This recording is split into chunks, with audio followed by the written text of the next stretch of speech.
Olá a todos, bem-vindos a mais uma aula da disciplina de Teorias da Administração 2, curso de Gestão Pública ou Administração Pública, modalidade à distância, Polos, Campo Grande e São Gabriel do Oeste. Iniciamos neste momento a segunda aula da nossa disciplina,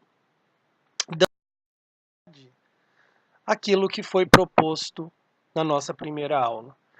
Como já dito, o objetivo maior dessa disciplina é depois de termos tido a oportunidade de conhecer um pouquinho sobre os principais conceitos, atividades, funções, níveis existentes dentro de uma organização, seja ela pública, privada ou do terceiro setor, é chegado o momento de entendermos o momento em que a função administrativa ou o papel do administrador se tornou relevante na história, e por isso que tivemos que falar desde a antiguidade, Idade Média, o período do Renascimento, a chegada da Revolução Industrial, para que pudéssemos localizar o momento em que a administração passou a ser reconhecida como ciência. E por isso, em nossa última aula, demos um certo foco ao que vem a ser a ciência, à construção desse conhecimento e de toda a necessidade de comprobatoriedade. Tudo que é científico precisa ser comprovado e aceito por todos. E desde o momento em que a administração ela passou a ser reconhecida como uma função de relevância, é que a ciência da administração, por consequência, também foi sendo criada e aprimorada. Então, nesta disciplina, nós vamos nos debruçar em todo esse processo, ou seja, a gente vai ter a oportunidade de estudar cada um dos teóricos e quais eram os métodos, as normas propostas por eles no intento de compreender a realidade das organizações da mesma forma que fazer com que essas organizações atingissem aos seus maiores objetivos. Então, nós analisaremos a transformação do pensamento administrativo a partir do estudo das principais teorias, e essas principais teorias tiveram seu surgimento com a Revolução Industrial. Nós vamos identificar as contribuições trazidas por essas escolas, por essas teorias para a ciência, para a área do conhecimento da administração e, por consequência, compreender a importância da gestão nos processos de expansão das organizações. Então, a todo momento, olhando o passado, as teorias do passado, nós teremos a capacidade de refletir se o que foi proposto lá atrás ainda acontece em nossas instituições hoje, sempre com um senso de flexibilidade e de adaptabilidade. Na nossa última aula, tivemos a oportunidade de ver esse esquema, né, demonstrando a complexidade do ato de administrar, né, a execução de um trabalho que por muito tempo não foi reconhecido, somado à união de inúmeros recursos, então pessoas, materiais, equipamentos, o dinheiro, na busca de um atendimento de um objetivo. Né? Lembrando que esse processo às vezes é mais enxuto ou menos enxuto, e que ele envolve elementos de diferentes backgrounds, de diferentes históricos, em especial quando a gente pensa no fator humano. Então, são inúmeras pessoas, é um somatório de diferenças, mas que precisam se entender para um objetivo que é da organização, que é da instituição. E por isso a necessidade desse planejamento, organização, liderança, direção e controle. Essa é uma máxima que eu tenho repetido desde a nossa última disciplina, mas que precisa ser muito bem assimilado, né? Já que não nos basta somente sermos eficazes, ou seja, não nos basta apenas agirmos, mas nós precisamos ser eficientes, nós precisamos agir, e esse agir a partir da utilização de métodos, né? Porque a efetividade ela resulta da eficácia e da eficiência. Prestemos muita atenção na palavra eficiência, ação com a utilização de métodos, com a utilização de normas.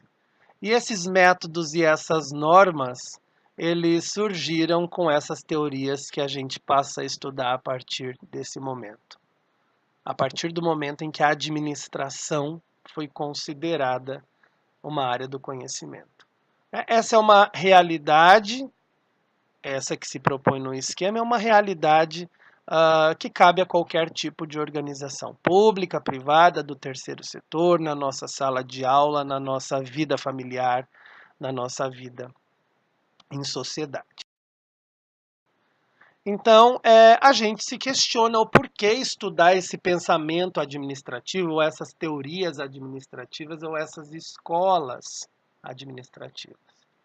Há de se ressaltar em primeira instância que o nosso objetivo não é estudar história, fazer uma pesquisa histórica, mas a nossa proposta no momento é desenvolvermos estudos com perspectiva histórica. O que isso quer dizer? Nós vamos nos utilizar da história para compreendermos a atualidade. Muitas vezes na atualidade encontraremos métodos e normas que são utilizados tal qual foram utilizados e criados lá no passado, da mesma forma que conseguir decifrar se esses métodos e normas sofreram algum tipo de adaptabilidade dada a nossa dinâmica de mercado. Outro fator relevante ele diz respeito a que o estudo dessas teorias vai permitir com que nós aprendamos com os erros do passado, né? Os métodos são criados a partir de uma sistematização, de uma repetição, em que resultam em erros e acertos. No momento em que se acerta e que se comprova e que essa comprovação ela é aceita por todos, esse método, digamos, atingiu ao seu objetivo. Então, nós vamos aprender com os erros do passado, evitando repeti-los. Vamos, através deles, ter uma capacidade maior de reflexão e de compreensão do presente e do futuro. Permitiremos com que esses modelos possam ser utilizados como fonte de inspiração para a nossa realidade. E a gente vai perceber, por meio desses estudos, que às vezes situações negativas e desagradáveis, elas acabaram culminando em boas condições para o futuro. Então, a questão da necessidade de adaptabilidade. E como terceiro fator do porquê estudar esse pensamento administrativo, nós vamos compreender de que a aplicabilidade de algumas teorias somadas às tensões econômicas, sociais, políticas e culturais, porque foi dito que as nossas organizações são tensionadas e influenciadas o tempo todo, vão permitir, inclusive, um maior controle da realidade. E isso, consequentemente, fará com que as nossas ações não sejam apenas eficazes, mas sejam eficientes e busquem o princípio da efetividade. E aqui nós apresentamos, então, duas realidades que são muito importantes. Já que estudamos que a administração como ciência, que a valorização do trabalho se deu a partir de um processo de industrialização, Lá no século XVIII, no início no século XVIII, com o que a gente denominou Revolução Industrial, a gente tem que entender um pouquinho como era essa produção antes dessa revolução. E aí que se apresenta ao lado esquerdo de vocês uma figura que caracteriza o trabalho do artesão. Toda a produção no período pré-revolução industrial, ela era caracterizada pela atuação dos artesãos. Quem eram os artesãos? Eram aqueles trabalhadores profissionais que criavam, desenvolviam determinados produtos. Muitas vezes sozinhos, outras vezes com ajudantes, mas de uma maneira bastante simplista, ou seja, não existia uma preocupação com a produção em larga escala, com a questão da qualidade, em fazer que um determinado produto de uma linha de produtos fossem todos idênticos, porque cada um saía de uma dada forma. E isso, com o processo de industrialização, acabou se modificando. Essa produção se alterou. Temos artesãos ainda hoje, inclusive com um trabalho bastante valorizado pelo fato de que produzem geralmente peças que são únicas. Ainda que se utilize o mesmo tecido, o mesmo material, nunca um trabalho de um artesão, nunca um produto vai ser idêntico ao outro. Mas a sociedade exigia, demandava um consumo maior. E foi o processo de industrialização que pôde propiciar isso à cidade, né? Então, na perspectiva do artesão, nós tínhamos os aprendizes, que eram aqueles espécie de alunos e estagiários que iam aprender o ofício com esse artesão. Depois de aprendido o ofício, se esse indivíduo passasse a trabalhar como o artesão, ele se chamava jornaleiro. E o artesão-chefe da sua oficina, ele se chamava mestre de ofício. Então, uma característica de produção bastante manual, bastante única e com alcance muito pequeno, porque atendia as pequenas demandas da sociedade que vivia no entorno. E isso representa exatamente o oposto do que o processo de industrialização. A máquina a vapor inicialmente, ela trouxe como benefício um aumento na escala de produção, já com um determinado padrão de qualidade e com um alcance muito maior, porque o próprio vapor fez com que tecnologias se desenvolvessem, as estradas de rodagem aumentassem, a questão da estrada férrea, a questão dos navios. Então o alcance ele deixou de ser de uma escala local e passou a representar uma escala mundial. Houve alguns aspectos positivos desse processo de industrialização.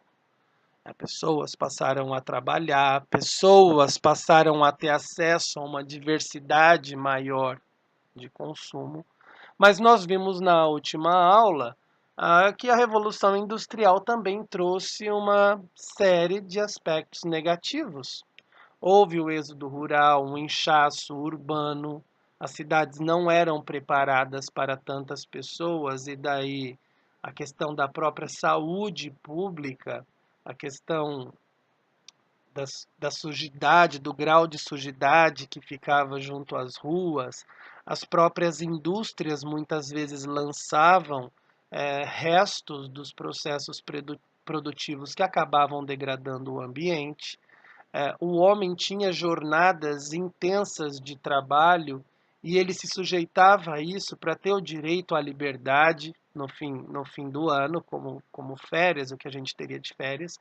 E foi um processo também de muita luta, de muita reivindicação, para que se chegasse no sistema de trabalho que a gente tem hoje, né? que oferece alguns benefícios. Mas as principais mudanças foram a possibilidade de uma produção mais vasta, um rol de produtos maior, um alcance muito maior e um atendimento maior à sociedade que consumia.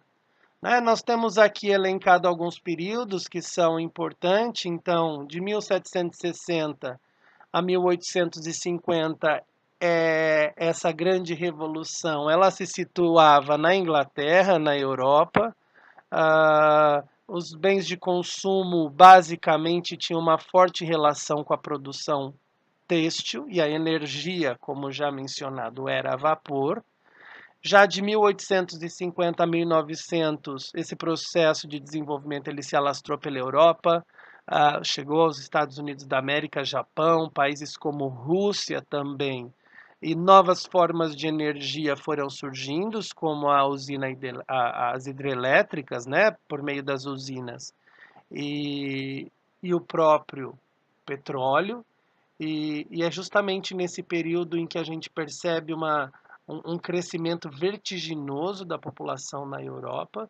E a partir de 1900 até os dias atuais, nós já temos um surgimento, uma organização diferenciada das indústrias com os conglomerados industriais. Nós já não dependemos do vapor e temos o desenvolvimento de trabalhos por meio da automatização, temos uma diversidade de bens de consumo, já lidamos com a indústria química, com a indústria eletrônica e com a genética.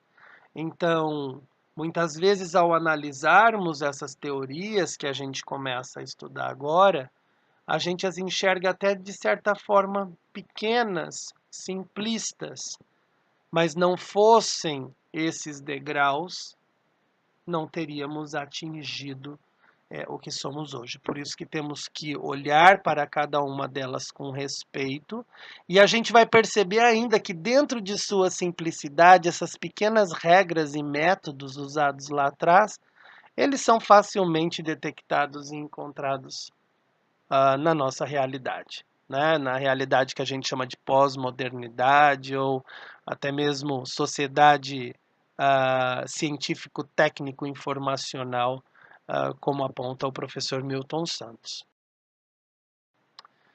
E na nossa última aula, nós apresentamos essas principais teorias desses 50 anos pós-Revolução Industrial, que são as primeiras teorias em que a gente vai estudar. Pudemos apresentar de uma forma bastante rasa sobre cada uma delas, e agora nós começamos a efetivamente estudá-las. Então, nós temos entre 1980 a 1880 a 1940 aproximadamente. Permitam-me desculpar pelo erro, porque no slide está escrito entre 1980 a 1940, e na verdade entre 1880 a 1940. E essas principais teorias desses primeiros 50 anos aproximadamente, elas se dividem em teorias clássicas ou escolas clássicas, e dentro dessas teorias clássicas, nós encontraremos a teoria da administração científica, a teoria administrativa e a burocracia, iniciando a aula de hoje com essa apontada na cor amarela, teoria da administração científica. E temos também as teorias humanísticas, com a escola das relações humanas e a escola comportamentalista. Então, o objetivo desta aula de hoje, a partir desta introdução, é desenvolver alguns apontamentos da administração científica, teoria da administração científica, que é a primeira teoria dessa escola clássica em que se apresenta. Então, estamos na escola clássica da administração, com a teoria da administração científica, E essa teoria da administração científica, ela teve um pré-movimento em que se destacam dois estudiosos e que merecem ser apontados neste momento. Um deles, nesse pré-movimento da administração científica, é o Charles Babbage. Ele era um matemático britânico e ele, por conta de suas experiências, ele já tentava convencer as pessoas de que essas organizações elas precisavam passar por um estudo sistemático no que tangia ou no que dizia respeito ao desenvolvimento das tarefas, das especializações daqueles que trabalhavam nesses espaços organizacionais. Ele dizia em que esse trabalho somado aos recursos humanos, materiais, econômicos, no intento de atingir um objetivo, precisava ser encarado com um pouco mais de seriedade. Mas ele não foi muito ouvido na época.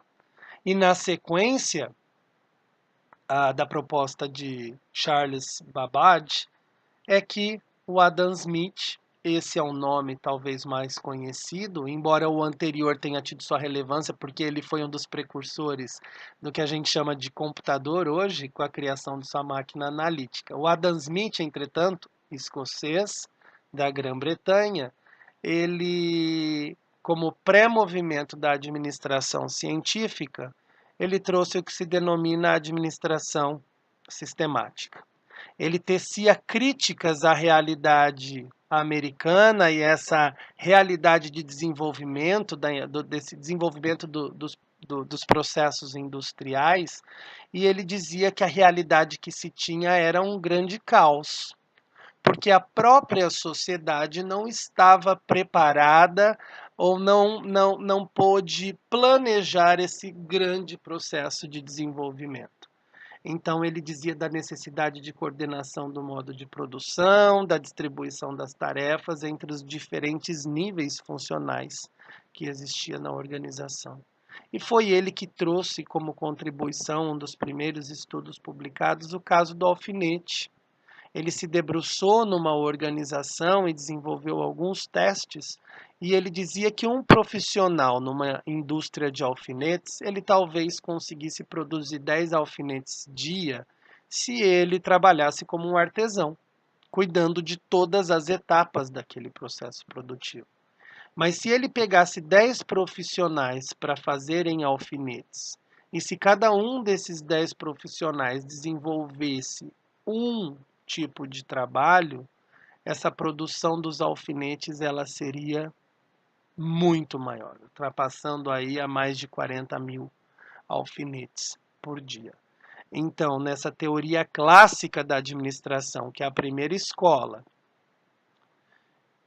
com o desenvolvimento do que a gente chama de teoria da administração científica, que é o primeiro item pensado dentro dessa grande escola teórica clássica, é que se localiza esse pré-movimento.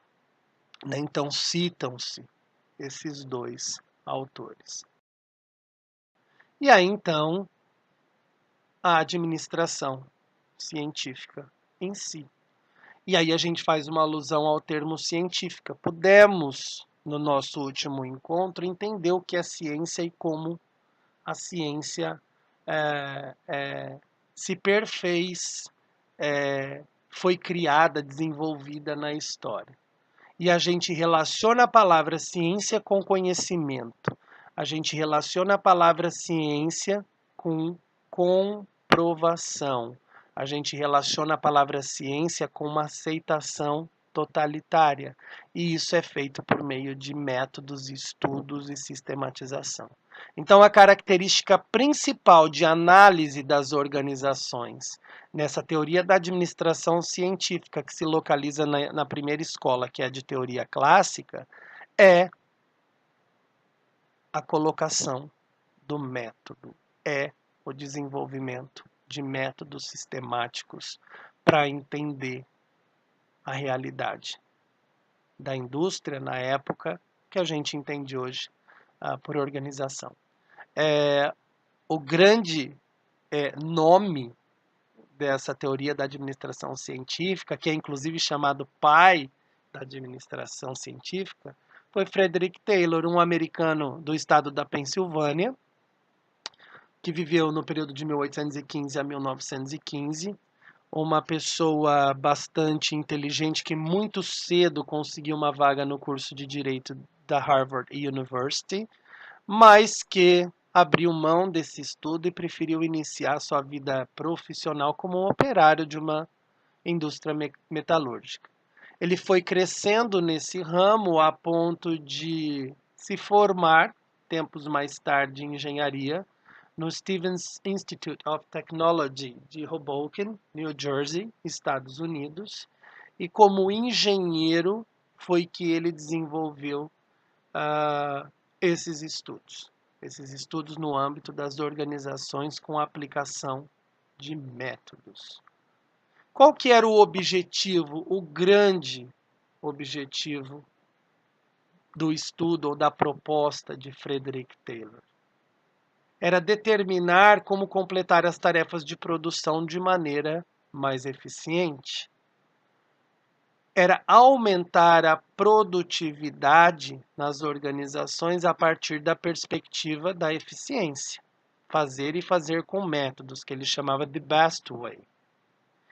E isso tudo foi possível a partir do estudo em que ele nominou de Motion Time Study.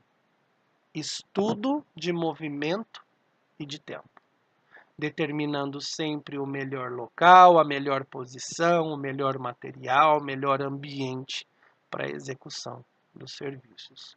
Então, cientificamente, ele tentou fazer com que fosse comprovado que existiam maneiras de a produção ser feita sempre de forma mais rápida, em maior quantidade, numa perspectiva de eficiência, a partir de estudos sistemáticos que olhavam como é que os trabalhos eram desenvolvidos. Basicamente, a proposta dele propunha que um determinado trabalho, um trabalhador, fosse analisado enquanto desenvolvia um trabalho. E enquanto esse trabalho era desenvolvido, basicamente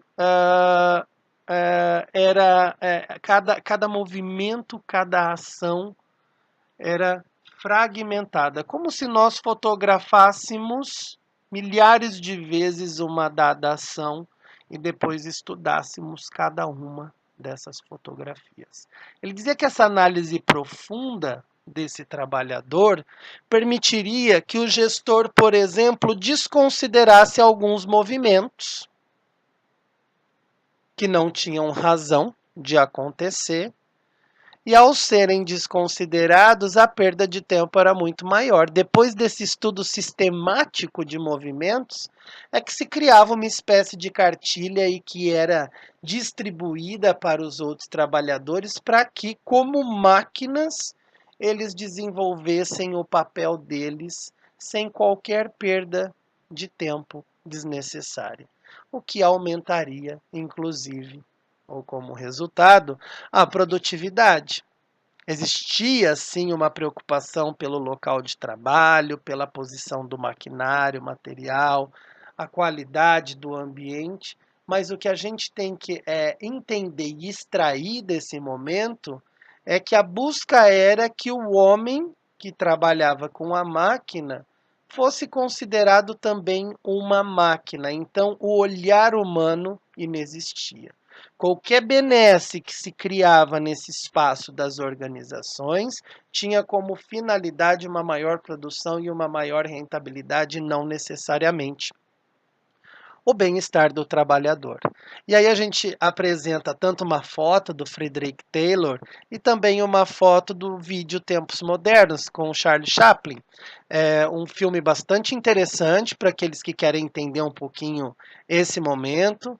Fica o convite para vocês, inclusive como complemento de conhecimento para a disciplina, assistir esse vídeo que de uma forma bastante lúdica ele representa esse momento histórico em que as pessoas elas entram no âmbito das organizações não mais como artesãos, mas como colaboradores, que cada uma desenvolve um papel específico dentro do processo produtivo, o que a gente vai ver que esse nível de exigência de especialização gerou inclusive um mal-estar, problemas de convivências e de relações internas na organização, mas que era necessário essa especialização para que se atingissem os objetivos numa perspectiva da eficiência.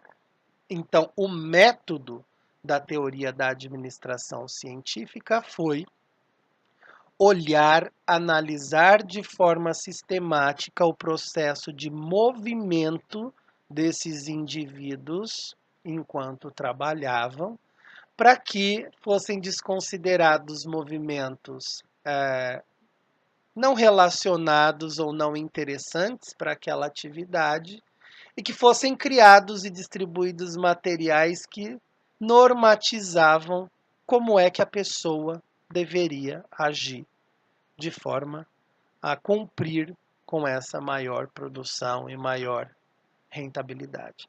Então, esse processo de estudo metodológico da teoria da administração científica, ele se desenvolvia no que a gente chama de fase analítica e construtiva.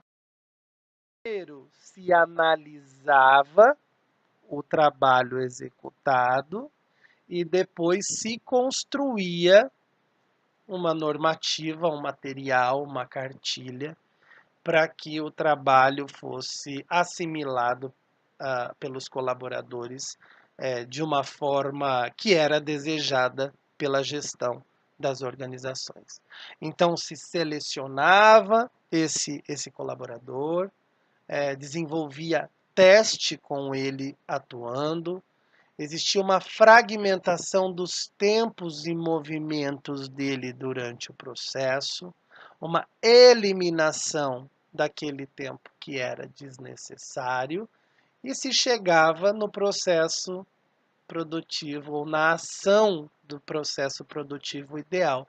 Acrescentava-se apenas o tempo que ele teria, por exemplo, para uma alimentação ou para um descanso. Não que essa alimentação e descanso era concedida pelo fator humano, mas porque se sabia que a pessoa descansada, ela voltava com ânimo para produzir mais e mais. Sabia que a pessoa alimentada, ela retornava com ânimo para produzir mais e mais.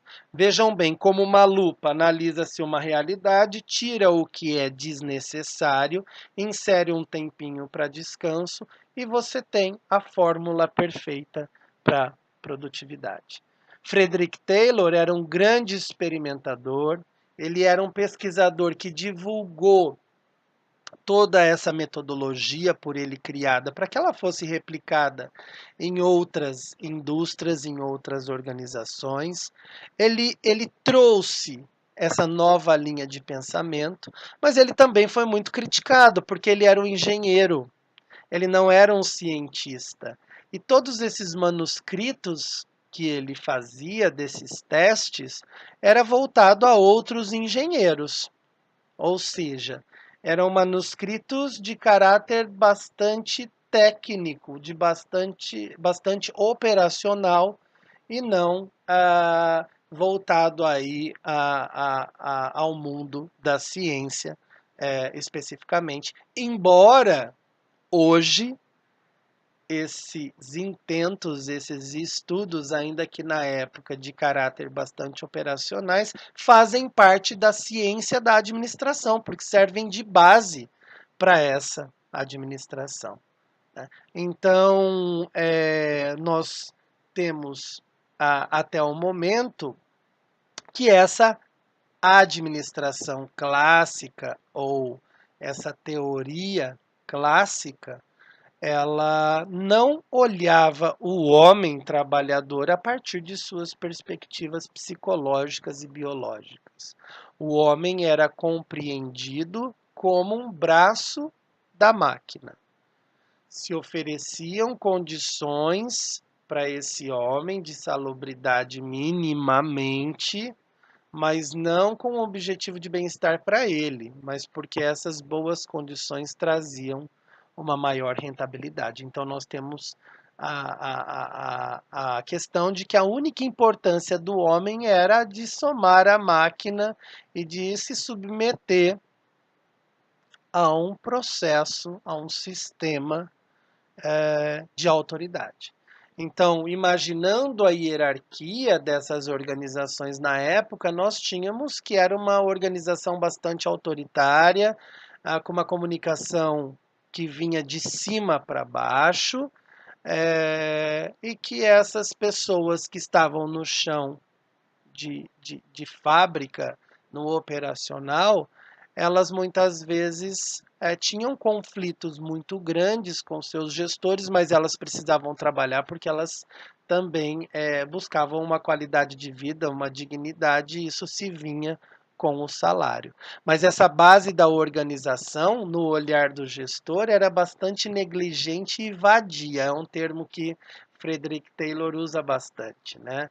Que essa classe de operário era negligente e era vadia. Ela precisava ser normatizada e ele criou métodos para normatizar a atuação deles com simples e claros objetivos de aumento de produção, de rentabilidade no trabalho e de lucratividade para o empregador, no caso, para o empresário da época.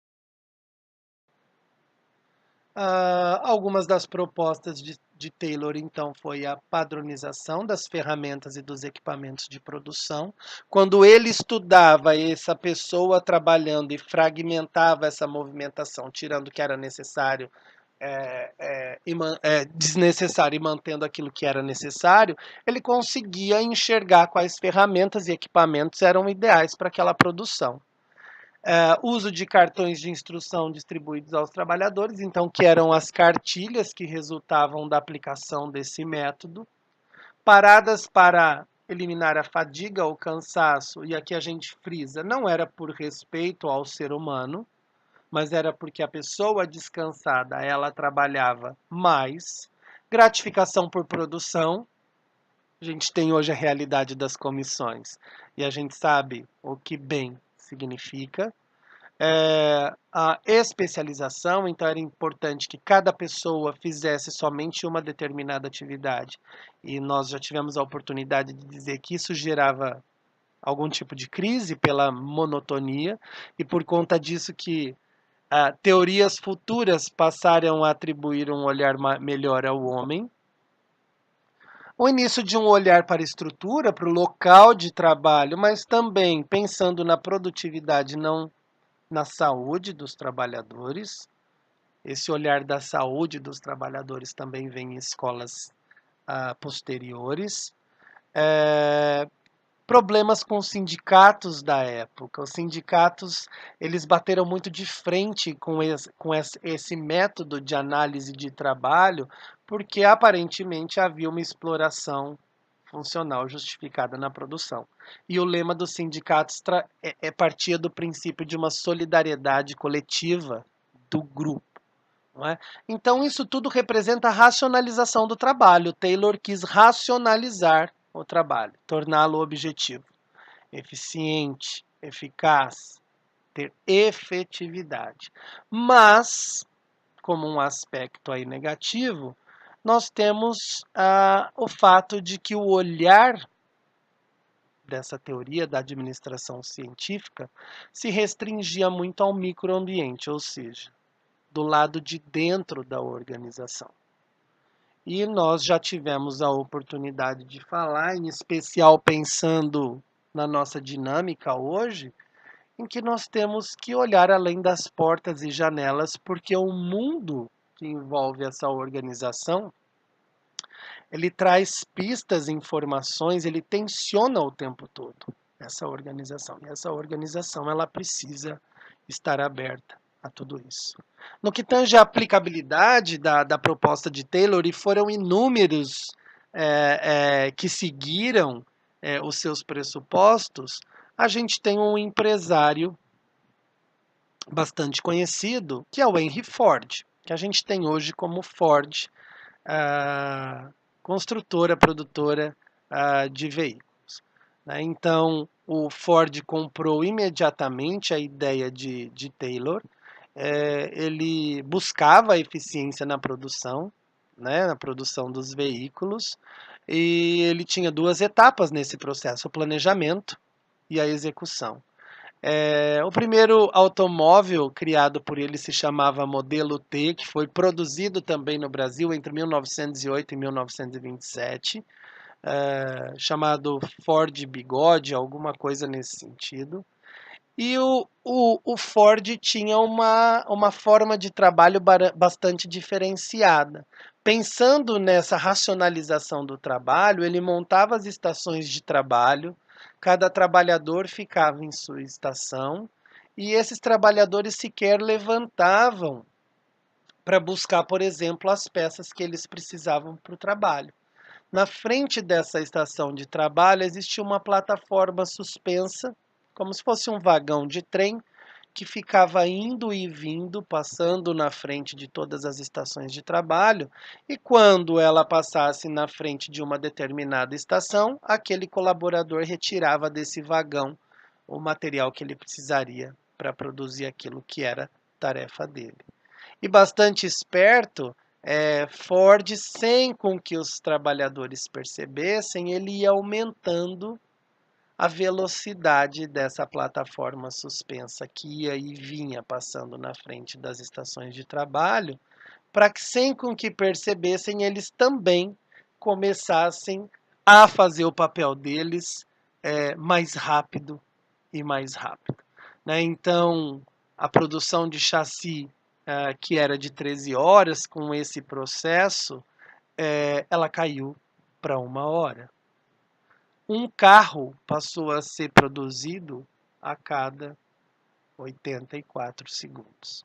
Então, houve uma rigorosidade no olhar científico e um planejamento que foi colocado em prática. Obviamente que esse modelo de organização que pensou na produtividade, na padronização, que colocou em utilização esse método, esse olhar criado por Taylor, também, de certa forma, determinou, digamos assim, o próprio tipo da demanda. Né? Existe um dito que Ford dizia: você pode comprar comigo um carro de qualquer cor, desde que seja preto. Então, ele focou tanto na produtividade que ele não tinha muita abertura de atender aos anseios dos consumidores. Os consumidores tinham que se sujeitar àquilo que ele produzia, porque ele produzindo tudo igual, ele teria muito mais benefícios do que se ele começasse a trabalhar dentro de uma perspectiva da.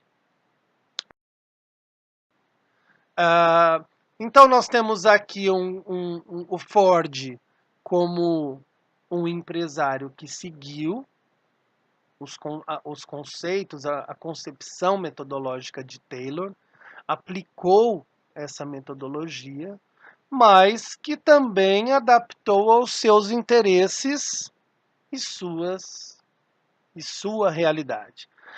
Para Taylor, o operário era incentivado a uma maior produção, e essa maior produção partia desse próprio operário que se sujeitava a esse processo rígido de racionalização do trabalho.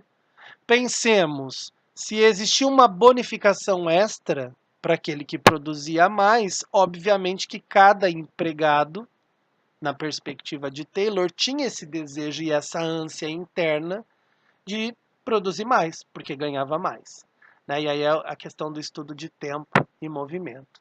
E Ford, embora tenha usado o método de Taylor, ele já trabalhou de forma inversa. O operário era incentivado inconscientemente a trabalhar mais por uma força externa.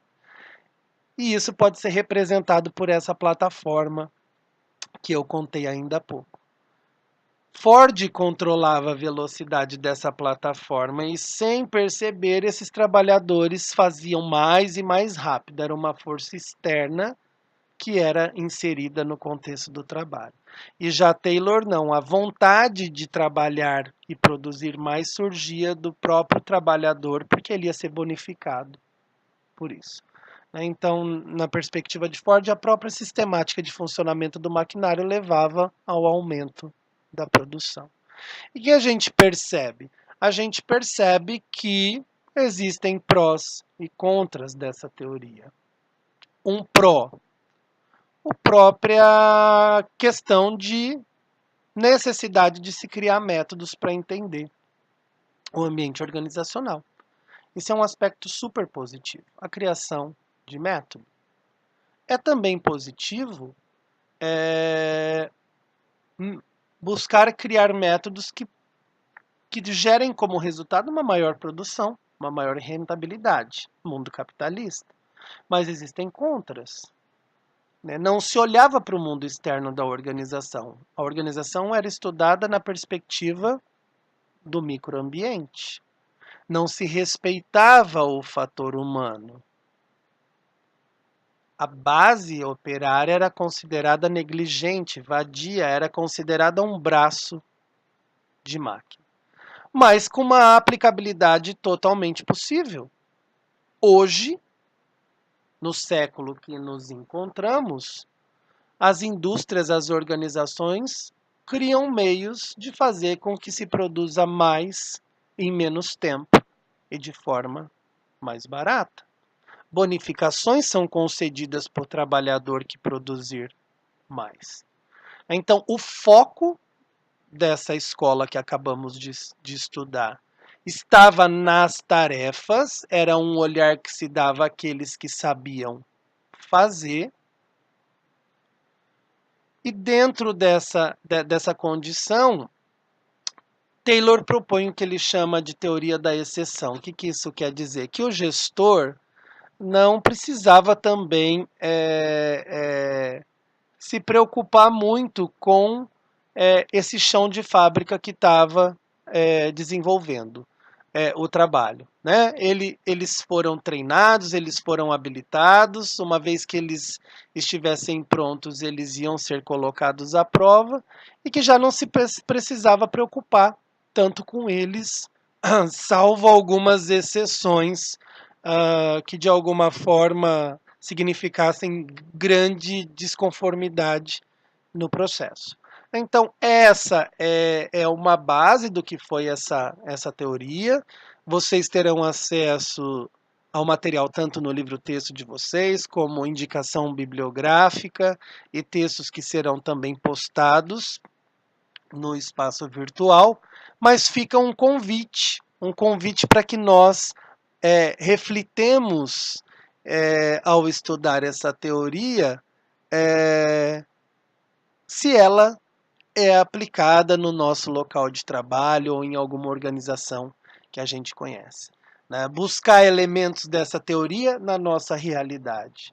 E ao encontrarmos esses elementos, verificarmos se eles são utilizados exatamente como naquele tempo ou se eles sofreram algum tipo de alteração. Nessa aula de hoje, então, estudamos a importância do pensamento administrativo, sua perspectiva histórica. Vimos a importância de estudar essas escolas administrativas, porque com os erros e acertos delas foram criados métodos que nos permitem uma compreensão da realidade, inclusive projeção futura.